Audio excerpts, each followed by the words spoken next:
Pagkatapos maglinis, pagkatapos mag-declutter, okay na ang lahat, maglagay tayo sa bawat sulok, sa bawat eskinita ng lalagyan na tulad nito na may laman ng asin. Kung gaano karami, you can see on the video, nilalapit ko sa camera kung gaano karami yung asin. Ngayon naman, you can actually use a much recycled approach. Ito yung plastic na soft drinks, empty bottles ng plastic na soft drinks. Pinutol lang natin, hiniwa lang natin at hinugasan natin. Okay? Sa bawat sulok, lagyan po nito. Ngayon, titingnan at uobserbahan po ninyo. Siguraduhin na oriented po ang lahat ng tao sa loob ng ating tahanan sa mga ilalagay natin sa bawat sulok.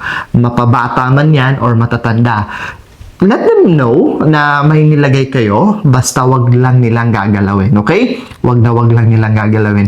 Sa bawat sulok po, internal cleansing ang ginagawa natin.